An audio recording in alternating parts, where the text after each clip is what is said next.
Hey, greetings everyone. Welcome to the Lido Twitter Spaces.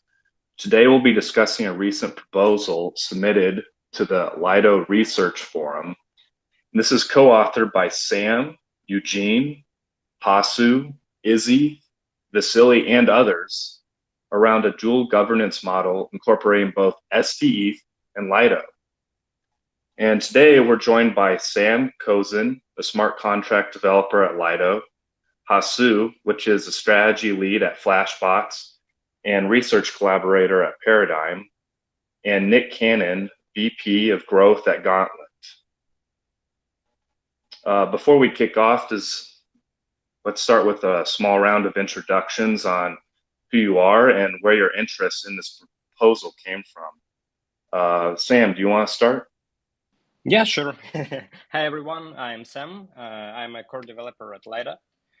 So my main interest around this proposal is like to make the governance better for the underlying blockchain for our stakers. So yeah, I think given that the amount of stake that we currently have, something has to be changed with how our protocol is governed. So that's my main reason for submitting this proposal. All right, thanks, Sam. Hasu? Yeah, hi, I'm Hasu. Thanks, Fronda, for the introduction. Yeah, so what's the question? Oh, just an introduction. You probably don't need an introduction, I guess, with all the audience here, but yeah, if you just wanted to add it.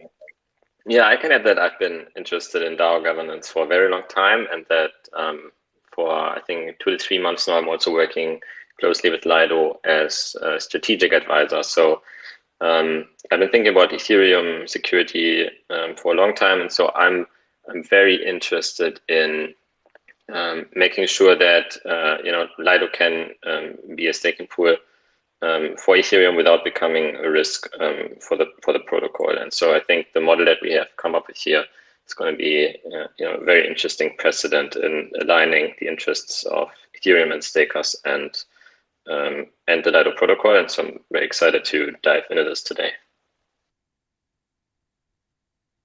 All right, thank you, Hasu. And Nick, can you introduce yourself too? Yeah, definitely. Hey guys, as mentioned, I lead growth for Gauntlet. My team is charged with sort of structuring partnerships and then servicing DAOs.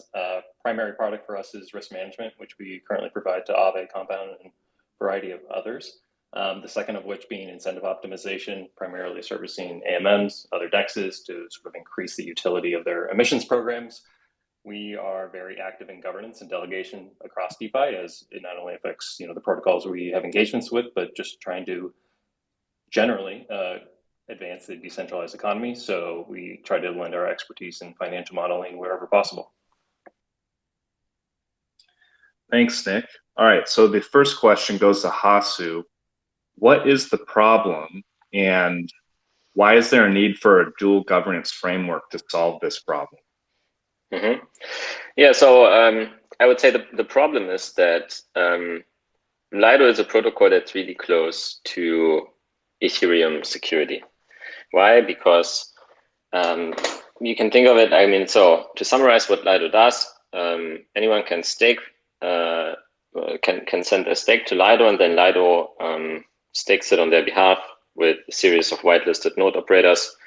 And we also give them a staking derivative that they can use to get liquidity before withdrawals are possible on the beacon chain that they can use as collateral in DeFi, and so on. And so we really make staking, easy and accessible for anyone. But the problem is by giving stake to Lido and then Lido giving it to a series of node operators, is that you introduce more parties into this act of staking.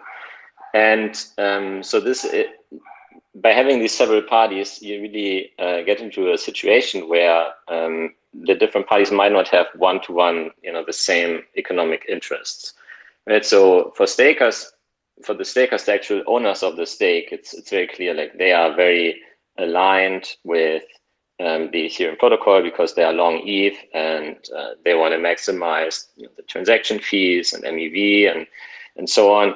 But for whoever they delegate to, it's not as clear, right? For example, they don't have they have sort of the expectation of future revenue, and so if that goes away, that's very bad for them. So they do have incentive not to misbehave, but definitely it's like not as clear as with the stakers themselves. And with Lido in the middle, the same thing applies. And so there have been concerns voiced, I would say, by, for example, Ethereum core developers, but also other community participants, that Lido has, because Lido decides which node operators to give the stake to, that they can exert some pressure on making node operators do what Lido wants, for example, and to like. The most extreme case would be, for example, to just stop making blocks in Ethereum, right? Or to reorganize the chain, extract very bad MEV or censor particular users. And so the way that you, and in economics, I think the way that we would frame this is like a principal agent problem. So the principal is the ETH stakers, and they sort of appoint an agent in order to manage their stake, and that's Lido. In this case, represented by the LDO holders who make the decisions in day-to-day governance, and who appoint like the node operator committee and so on. And so the problem that we were trying to solve, so we have these two parties, the principal, which is the stakers, and the agent, which is the LDO holders. How can we align the interests of the two? And so we thought, okay, so we are not really, like in most of the time, this is not really a concern, but what we are really worried about is existential risks for the Ethereum blockchains and for stakers. And so why not just find a way to make sure that these worst things cannot happen? Why? Because we give stakers sort of a last look on every governance decision that's being made. And if they disagree, then they can put in a veto and say this would be against our interest. But we make it sort of sufficiently expensive that they cannot, block sort of any decision that's made, or can sort of grieve the DAO on like its day-to-day operations. It should really be, there needs to be like a certain threshold for when a proposal is sort of actually against the interests of stakers, that it's sort of, there's a certain bar that needs to be passed, but not sort of so much that it can be a grieving factor. And I think we have come up with like a really good balance here. And yeah, that's sort of what I would say is the problem that we need to address. Awesome. Thank you for that explanation. Sam or Nick, would you like to add anything to that? You don't have to if you don't want to. Yeah, I think Kasu explained it pretty clearly.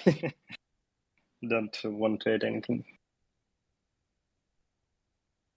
Awesome. Okay, so the next question is for you, Sam. Could you go over a brief overview of the dual governance proposal and the ins and outs? Yep, sure. So the dual governance proposal introduces a kind of dispute and resolution mechanism that sits between governance, I mean LDO governance, and stakers. So governance is powered by LDO token, and stakers are represented by the STETH token. This mechanism doesn't allow stakers to propose changes. Changes can only still be proposed by only LDO holders, but it allows stakers to block changes proposed by the LDO governance if they see that they are misaligned with their interests. So the mechanism is designed to be triggered when LDO governance is either becomes captured as a result of some attack, or misaligned with stakers and the network. Also, because this mechanism allows stakers to block governance decisions, it also has the effect of disincentivizing LDO governance from executing decisions that go against the stakers' interests. So how it's being done is that stakers can switch LDO governance into a special adversarial mode that we call veto mode, where no proposal can pass unless explicitly allowed by the quorum of stakers. How they do this is by locking their STETH into a special escrow contract. And they cannot unlock STETH right away. So there is a delay before one can unlock the locked STETH. Once some threshold amount is reached of locked STETH, then the governance switches into this veto mode. And no proposal by LDO holders can pass unless stakers that locked their STETH into the escrow contract vote to lift the veto from the specific proposal. So they still could vote to allow specific proposals to be executed. So this is like the basic mechanics. There are options. It's not that we propose all the options. We just want the community to discuss them. These options are targeted at preventing attacks by both LDO and STETH holders. So one option is expropriating STETH that voted for lifting the veto or not lifting the veto if the majority of STETH holders voted otherwise.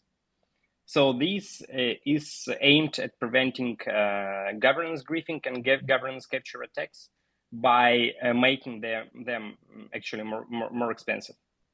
Another option, another set of options is targeted at allowing the governance to recover from the state where it is either captured or misaligned with the stakers.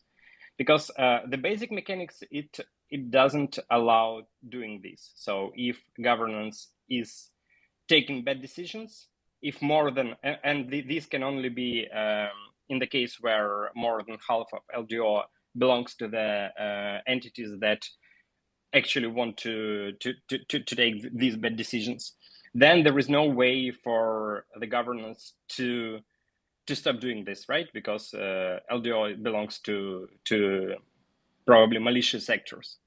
And the question is how to, is there a way to automatically recover from this? And one option of, it's pretty brutal, but still, one option is to burn LDO that voted for a proposal that was vetted. In this case, burning LDO allows, it effectively redistributes governance power to other holders that either abstained from voting for this malicious proposal or they voted against it. So yeah, this is the second option. I think these two are the most important. Also, part of the proposal is discussing the scope. So we don't think that these dual governance mechanics should apply to all decisions. It only should apply to decisions that can potentially harm stakers. And what's left is managing protocol treasury and managing protocol fees in some sane limits, within some sane limits. So that's that's actually it. This is I think this is the mechanism that we are proposing, if to say in short. Thank you, Sam. And I encourage everyone to hop into our research forum to actually read the proposal in depth. It's very nuanced, and it's hard to explain all this over Twitter Spaces. So I definitely encourage everyone to take a look at that. So the next question is for Nick. Sorry, could I add something? So this was about dual governance. This is like the main part of the proposal, but we also should mention that in the end we do want to ossify the protocol, most critical parts of the protocol, those parts that can actually bring that can be exploited to bring harm to stakers and the network. But we cannot do it right now because like the specification of the base protocol of the Ethereum protocol is not yet settled. So we cannot freeze the code. And yeah, but even after that, some governance powers remain, namely selecting validator set or selecting some options parameters of the permissionless validator set. So yeah, even after we ossify the code, this mechanism still makes sense. I think ossification of the code is interesting as it relates to the scope of dual governance. Is there a world where you extend the scope of dual governance to include things like protocol treasury? Does that make sense, post Capella? I'm not sure that controlling protocol treasury should be in the scope of dual governance,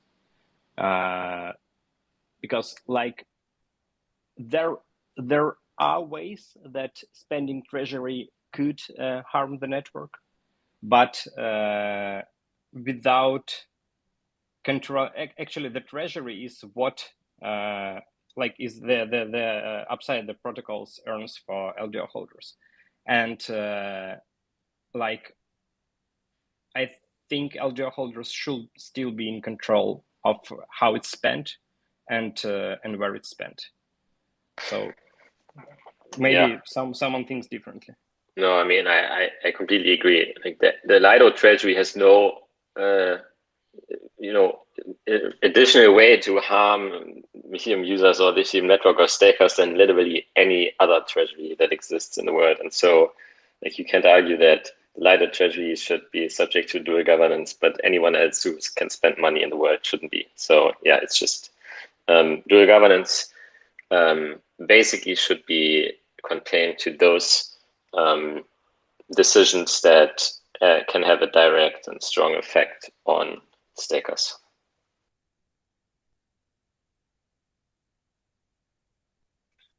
All right, awesome. Thanks for everyone's input. So the next question is for Nick. What are the implications for the Ethereum community and stakers? This includes STETH and ETH staking generally. I think what I'll comment on is that the aspect I'm closest to these days, not a co-author of this proposal, but what Gauntlet is primarily concerned with is like how staked ETH is circulating through DeFi, and most notably being added as collateral assets on Aave. In late February, staked ETH's addition to the protocol saw like a pretty quick meteoric rise of borrowing against it. Primarily, this was recursive against ETH, and despite being unwound recently, there's still about 20% of the staked ETH supply lent on Aave. So I think if we assume that most of the staked ETH holders are rational ETH holders seeking liquidity and yield, and they're also reasonably altruistic, seeking to support the future of Ethereum, then it's reasonably safe to assume their goals are constant. What's unclear now, or potentially if this proposal goes through, is how that might alter their objectives or time horizon, right? So like adding dual governance complexity makes every staked ETH holder consider the motivations of other staked ETH holders on top of Lido holders and the Lido DAO. I think the mechanisms, in the very long and thorough post are definitely outlined and counter many of those problems that could arise. But there's always unknown unknowns and potential emergent behavior. Sam, maybe you can speak to like the longer term implications. I think the implications for Ethereum community is like that that obviously like Lido protocol starts posing a little less governance threat of governance risks, right? Because even if LDO governance is captured, this is not like the end state. It could be prevented. The outcomes of this could be prevented. For stakers, the main implication is that they get some power.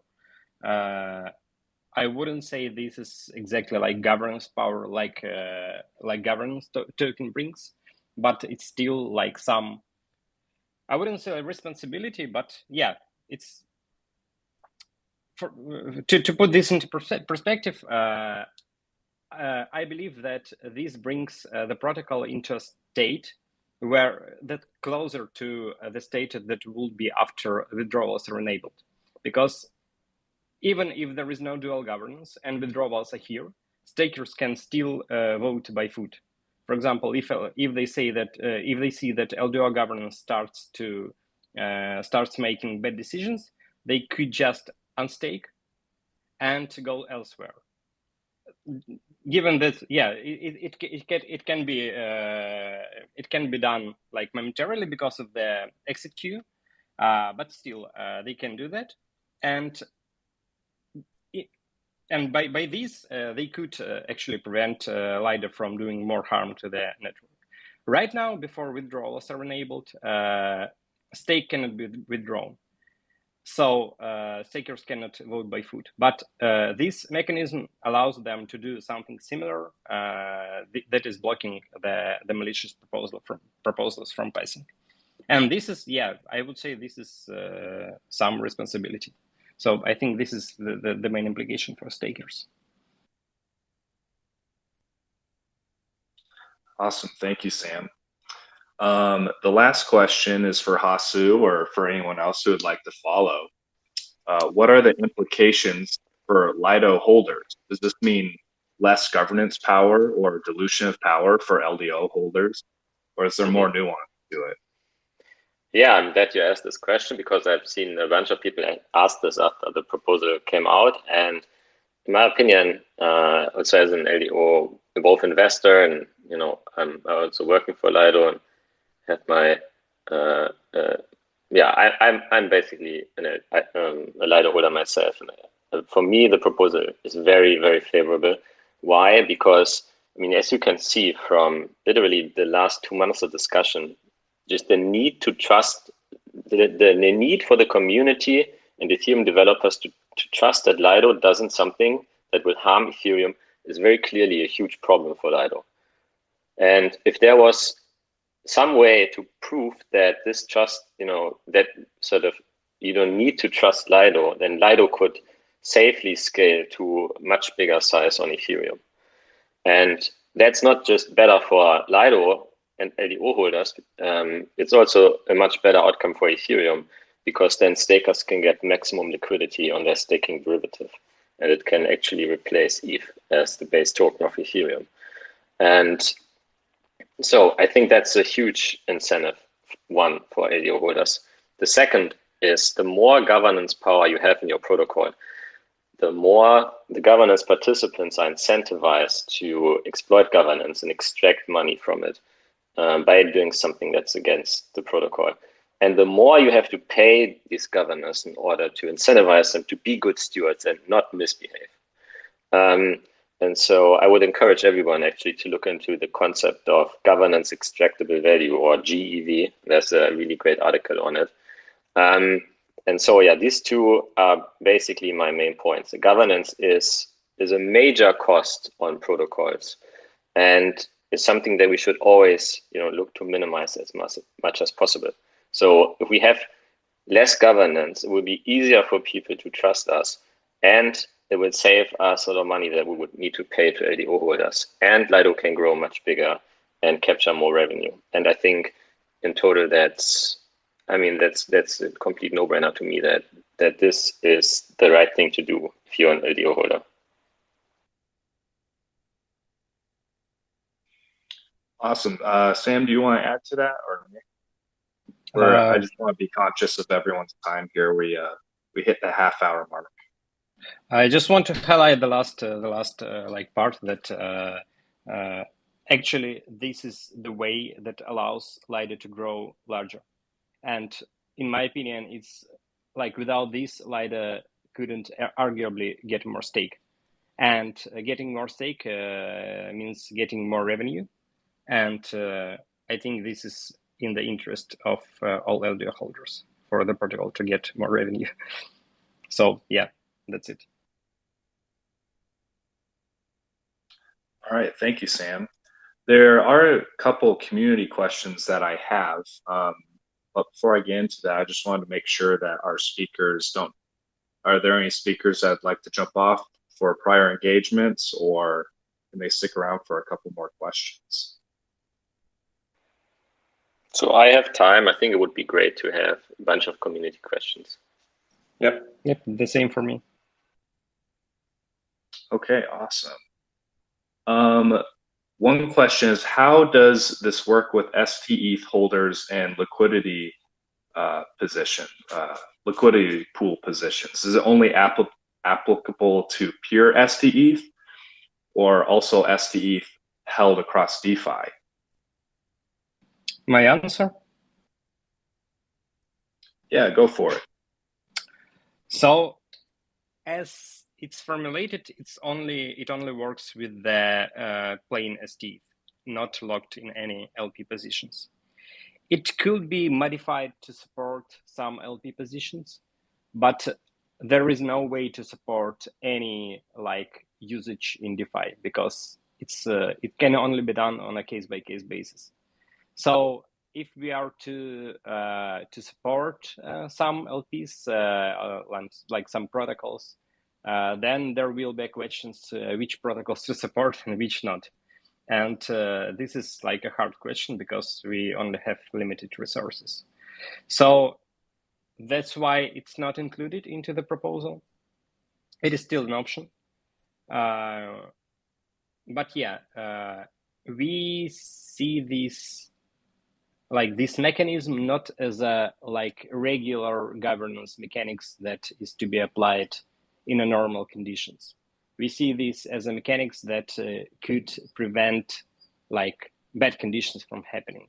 So yeah, it's something not meant to be used on a day-to-day basis, and that's why personally I think that supporting LPs would be nice if it could be done easily, but it's not like the most critical part of the mechanism.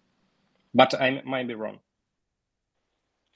I would also add that this will be implemented together with a longer time lock on proposals. So staked ETH holders will have a lot of time in order to withdraw from any, like wind down any positions and withdraw from any DeFi protocols that they're in order to vote against this. And it only requires some amount of staked ETH holders anyway to veto in order to put the protocol in a veto state to begin with. And so I would say it's probably not necessary in the beginning to allow staked ETH that's sitting in DeFi, but it could probably be done if we think it's necessary. Yeah, another thing is that even if we allow to, for example, some LP tokens to be used, there is still not only time lock on governance decision, but also a time lock on where one could withdraw their like STETH or derivative LP tokens from the Veta escrow. So this would still require holders to sacrifice some optionality and probably yield if they, for example, use their STETH in DeFi. So they will still have to lock it. But yeah.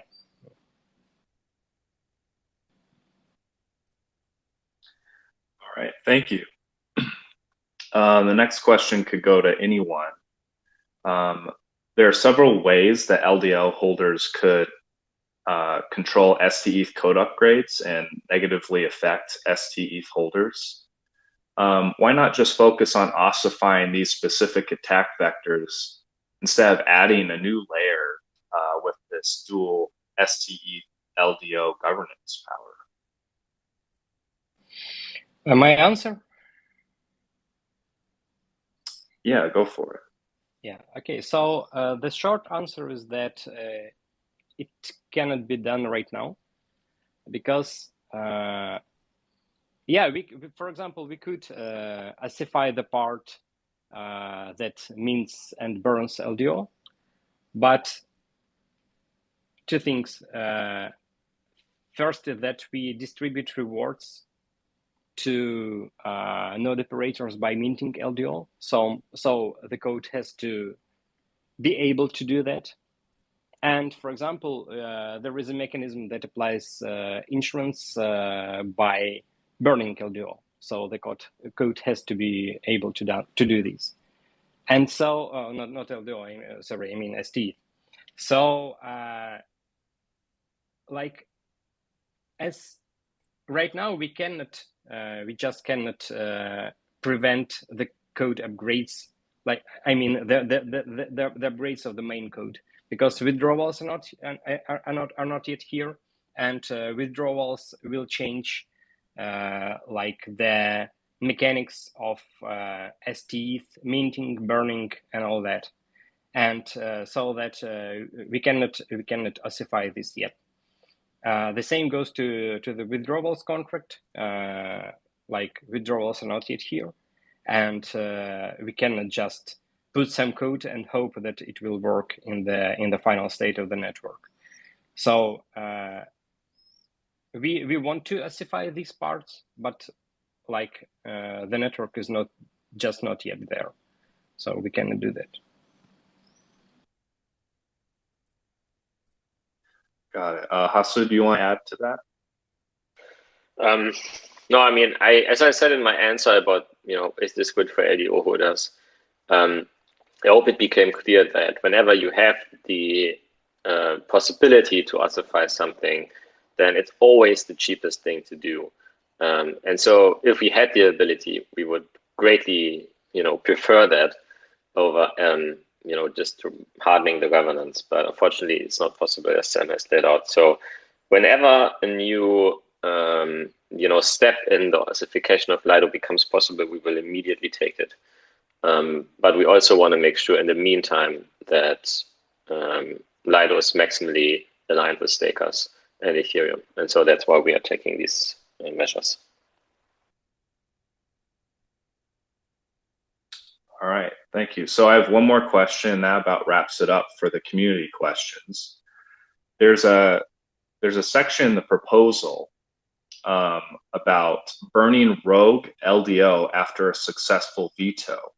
And someone just wanted further explanation about what that is and why that mechanism would be in the dual governance proposal. If someone could take that for me. I already explained this briefly today, but like, it's not like the proposed option, it's an option to be discussed. So the main idea is to allow governance to recover from the captured state or from misaligned state. So why burn? Because burn is the only way to redistribute the power from the malicious actor to other actors.